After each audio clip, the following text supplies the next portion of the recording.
दर्शक बंधुओं, कहते हैं कि जिस घर में कबूतर पाले जाते हैं तो उस घर में कभी भी गरीबी नहीं आती।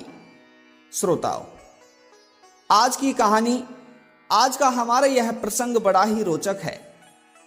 आप सभी दर्शकों से निवेदन है, इस कहानी के साथ कहानी की समाप्ति तक बने रहे।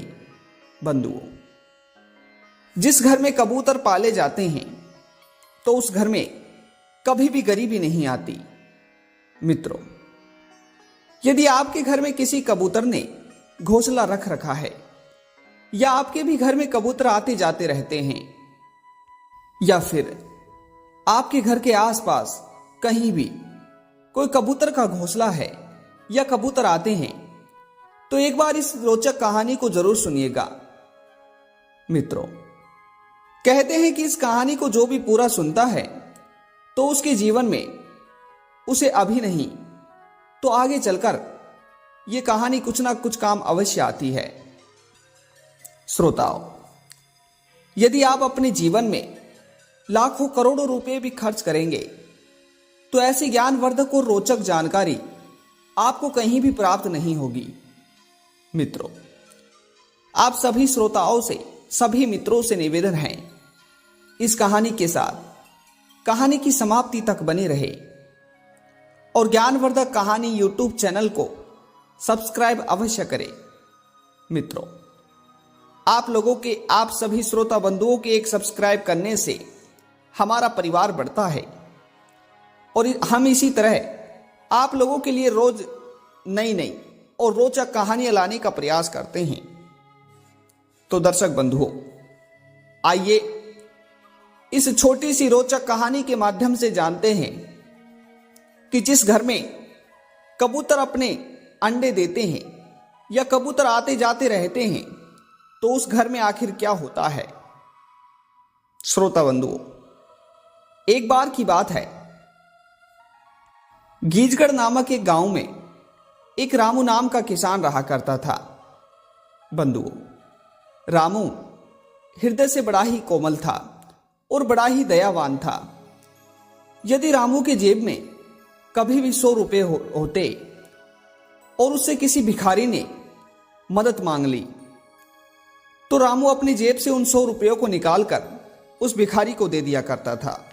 बंधुओं, इतना कोमल था रामू का हृदय। रामू कभी भी किसी की मदद करने में, भूखे को भोजन खिलाने में अपने मन को नहीं छिपाया करता था। श्रोताओं, उधर रामू की जो पत्नी थी वो थोड़ी अखड़ेल स्वभाव की थी, परंतु वह भी अपने पति रामू का बहुत आदर सम्मान किया करती थी। बंधुओं, और यह भी सत्य है, कहते हैं कि एक पतिव्रता नारी का धर्म होता है अपने पति का आदर संस्कार करना, अपने पति की हर बात का सम्मान करना। बंधुओं, उधर ही रामू के घर में रामू का एक बेटा और एक बेटी भी थे। श्रोताओं, रामू अपने घर में अपने घर वालों के साथ बिल्कुल खुश था और रामू को जानवरों से बहुत अधिक प्रेम था। मित्रों, रामू के घर के बाहर ही एक भगवान शिव जी का मंदिर था। कहते हैं कि रामू रोज भगवान शिव की उस शिवलिंग के पास जाकर एक कटोरे में जल भरकर रखा करता था। बंधुओं, और उसी कटोरे में आकर वहां के सभी पैरों से चलने वाले छोटे छोटे जानवर आकर रामू के रखे उस पानी को पीते थे। मित्रों, साथ ही रामू गर्मियों के मौसम में कुछ बर्तन में पानी भरकर अपने आसपास के पेड़ों में, वृक्षों में लटका दिया करता था, जिससे उड़ने वाले सभी पक्षी जानवर वहां आकर अपनी प्यास बुझाया करते थे। बंधुओं, रामू ने अपने जीवन में धर्म पुण्य का कोई भी ऐसा कार्य नहीं छोड़ा जो उसने ना किया हो। श्रोता बंधुओं, एक दिन की बात है, रामू के घर में एक कबूतर ने अपना घोंसला बना लिया और उसके बाद कबूतर रामू के घर में रहने लगा। श्रोता बंधुओं, एक दिन रामू की पत्नी अपने पूरे घर की सफाई कर रही थी। तभी रामू की पत्नी ने जब उसके घोंसले को देखा तो रामू की पत्नी ने आकर रामू से कहा, अजी सुनते हो, आपको पता है आपकी यह जानवरों से दिल लगी, पंछियों से दिल लगी अब तो घर तक आने लगी है। देखो हमारे घर में एक कबूतर ने घोंसला बना लिया है। अब बताइए इसका क्या किया जाए। श्रोता बंधुओं, तभी रामू उसकी पत्नी से कहता है कि प्रिय, ठीक है, यदि कबूतर ने घोंसला बना ही दिया है तो इसे यहीं रहने दो। अब जब तक कबूतर अपने मन से यहां से ना चले जाए तब तक हमें यहां से इसे हटाना नहीं है। हे प्रिय, यदि सोचो हमारे घर से हमें कोई अपनी मर्जी के बिना निकाल दे तो हमें कितना बुरा लगेगा। अब तुम भी इसी कबूतर की तरह सोचो तो हमें इसे नहीं निकालना चाहिए। पता नहीं यदि हम इसे यहां से इसकी मर्जी के बिना निकाल दे तो हमें कौन सा पाप लगे। श्रोता बंधुओं, अब दूसरे ही दिन रामू की पत्नी जब उस कबूतर के घोंसले को वापस देखती है तो वह देखती है कि आज तो उस कबूतर ने उस घोंसले में अपने 2 अंडे दे दिए। मित्रों, अब तो रामू की पत्नी थोड़े अकड़ायल स्वभाव की तो थी। अब यह देखते ही रामू की पत्नी थोड़ा गुस्से में आकर अपने पति रामू के पास आती है। श्रोता बंधुओं, अब तो रामू के पास जाकर रामू की पत्नी ने रामू से कहा, अजी सुनते हो, ये देखो, मैंने तो आपसे कल ही कहा था कि इन कबूतरों को यहां से निकाल दो, परंतु आपने मेरी एक नहीं मानी। देख लो, आज तो आपके उस कबूतर ने उस घोंसले में 2 अंडे दे दिए।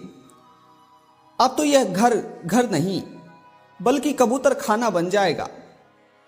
श्रोता बंधुओं, अब तो रामू अपनी पत्नी की ऐसे स्वभाव से, ऐसी बातों से थोड़ा चिढ़ गया और रामू ने अपनी पत्नी से कहा, हे प्रिय, मेरी बात को जरा ध्यान से समझो। ये कबूतर, ये सभी पंछी बेचारे बेजुबान जानवर हैं। इनको छेड़ना, इन्हें तकलीफ देना, अपने जीवन में मुसीबत को दावत देना होता है। तुम बुरा ना मानो, ये कबूतर अपने आप इस स्थान को छोड़कर चले जाएगा। और हां, मैं तुमसे एक महत्वपूर्ण बात भी कहना चाहता हूं। मैं कुछ दिनों के लिए शहर जा रहा हूं और जब तक मैं लौट कर ना आऊं तब तक तुम इस कबूतर के अंडों को और इसके घोंसले को छेड़ना मत। दर्शक बंधुओं, उधर रामू के जो बच्चे थे, अब तो उन्हें भी इस बात का पता चल गया था कि हमारे घर में एक कबूतर ने घोंसला बनाया है और उसने 2 सुंदर सुंदर अंडे भी दिए हैं। श्रोता बंधुओं, अब रामू के जो बच्चे थे उन्हें तो बस उस कबूतर के अंडों को देखना था, परंतु रामू की पत्नी ने अपने बच्चों को समझा दिया था कि तुम्हारे पिता ने उन अंडों को छेड़ने के लिए और कबूतर के घोंसले को देखने के लिए मना किया है। श्रोता बंधुओं, अब दूसरे ही दिन सवेरे होते ही रामू की पत्नी अपने पति के लिए भोजन बनाती है और भोजन बनाने के बाद एक लाल थैले में रामू को लपेट कर दे देती है।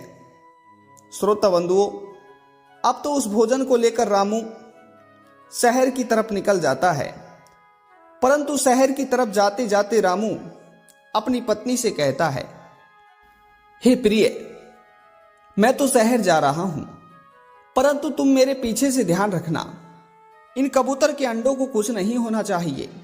श्रोता बंधुओं, उधर रामू अपनी पत्नी से यह कहकर शहर की तरफ निकल जाता है और पीछे से रामू की पत्नी एक दिन शहर की तरफ, मार्केट की तरफ कुछ सब्जियां लेने के लिए निकल जाती है।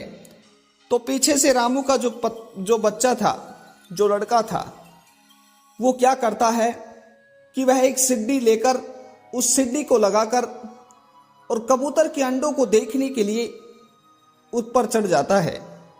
श्रोता बंधुओं, अब तो एक कबूतर के अंडे को अपने हाथ में उठाकर वह गोल गोल घुमाकर देख ही रहा था कि उतने में वह लकड़ी की सिड्डी टूट जाती है।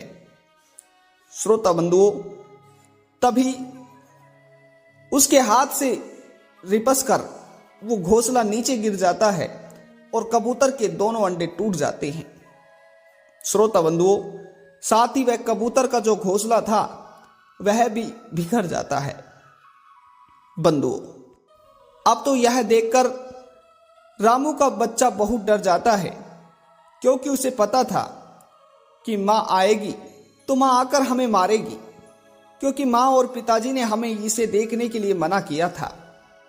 श्रोता बंधुओं, अब जैसे ही रामू की पत्नी मार्केट से बाजार से वापस लौट कर आती है तो वह देखती है कि उसके बेटे के दाएं हाथ में थोड़ी सी लगी है और कबूतर का घोंसला इधर उधर फैला पड़ा है और उसके दोनों अंडे फूट चुके हैं। श्रोता बंधुओं, यह देखकर रामू की पत्नी भी बहुत दुखी होती है। दर्शक बंधुओं, अब तो रामू की पत्नी सारी रात बस यही सोचती है कि हे भगवान, जब हमारे पति यहां आएंगे तो हम उन्हें क्या कहेंगे। बंधुओं, अब तो सवेरे होते ही रामू शहर से वापस लौट कर आ जाता है। मित्रों, जब रामू शहर से वापस लौट कर आता है तो आते ही रामू उन अंडों के बारे में देखता है। तो बंधुओं, तभी रामू देखता है कि जिस स्थान पर उस कबूतर ने अंडे रखे थे, अब तो उस स्थान पर कुछ भी नहीं है। बंधुओं, यह देखकर रामू अपनी पत्नी से कहता है, भाग्यवान, मुझे लगता है कि मेरे कहने के बाद भी तुमने उन कबूतर के अंडों को फेंक दिया है। बंधुओं, तभी रामू की पत्नी गीता रामू से कहती है, अजी सुनते हो, इसमें हमारी कोई गलती नहीं है। आपके बेटे ने कबूतर के अंडों को फोड़ दिया है। दर्शक बंधुओं, यह सुनते ही रामू को बहुत बुरा लगता है और रामू अपने पूरे घर में पूजा करवाता है। श्रोता बंधुओं, तभी रामू हाथ जोड़कर भगवान से प्रार्थना करता है, हे ईश्वर, मेरे बच्चे से बहुत बड़ी भूल हो गई है, परंतु कोई भी आने वाली विपदा और संकट को टाल देना। दर्शक बंधुओं, अब तो इस तरह से कुछ दिनों तक चलता है। काफी दिन बीत जाते हैं। एक दिन अचानक से होता है क्या कि रामू के बेटे की बहुत ज्यादा तबीयत खराब हो जाती है। मित्रों, तबीयत इतनी खराब हो जाती है कि रामू अपने बेटे का इलाज अपने गांव में एक अच्छे वैद्य के पास कराता है। मित्रों, 2 दिन बीत जाते हैं, परंतु 2 दिन बीतने के बाद भी रामू के बेटे की तबीयत बिल्कुल ठीक नहीं होती है। अब जो भी पैसा रामू शहर से कमा कर लाया था, सारा पैसा अपने बेटे के इलाज में लगवा देता है, परंतु बंधुओं, रामू के पुत्र का इलाज ठीक से नहीं हो पाता है। श्रोताओं, तभी वह वैद्य रामू के पास आकर रामू से कहता है, अरे भाई, तुम अब शहर चले जाओ, क्योंकि यहां पर फालतू के पैसे खर्च करने से कोई मतलब नहीं है। तुम्हारे पुत्र का इलाज यहां नहीं हो पाएगा, इसे शहर ले जाना ही ठीक होगा। श्रोता बंधुओं, तभी रामू अपने पुत्र को शहर में ले जाता है और शहर में इलाज करवाता है। बंधुओं, शहर में जाते ही रामू का बहुत ज्यादा पैसा खर्च होता है और रामू अपने गांव का एक खेत बेच देता है। श्रोता बंधुओं, उसके बाद रामू के पुत्र की तबीयत थोड़ी थोड़ी सुधरने लगती है। बंधुओं, तभी रामू भगवान शिव के पास जाकर भगवान शिव से प्रार्थना करता है कि हे प्रभु, इतना भी घोर पाप ना करो, हमारे पुत्र से जो भूल हुई है उसे माफ करो। श्रोता बंधुओं, तभी रामू के पुत्र का स्वास्थ्य पुनः ठीक हो जाता है और रामू अपने पुत्र को लेकर वापस घर आ जाता है। तो श्रोता बंधुओं, इसी के कारण कहते हैं कि कभी भी बेजुबान जानवरों को दुखी नहीं करना चाहिए। मित्रों, कहते हैं कि बेजुबान जानवरों की सेवा करने से जितना जल्दी इनका फल प्राप्त होता है, ठीक ही उन्हें दुखी करने से, उन्हें कष्ट देने से उतने ही जल्दी हमें भी दुखों का प्रायश्चित करना पड़ता है बंधुओं। इसीलिए हमेशा बेजुबान जानवरों की सेवा करें, जितना हो सके उतना पुण्य कमाएं। मित्रों, ये कहानी आप सभी को कैसी लगी कमेंट बॉक्स के माध्यम से जरूर बताइएगा। और एक बार पुनः मिलते हैं ऐसी ही ज्ञानवर्धक रोचक कहानी के साथ। तब तक आप सभी लोगों का बहुत बहुत धन्यवाद। जय श्री कृष्णा। राधे राधे।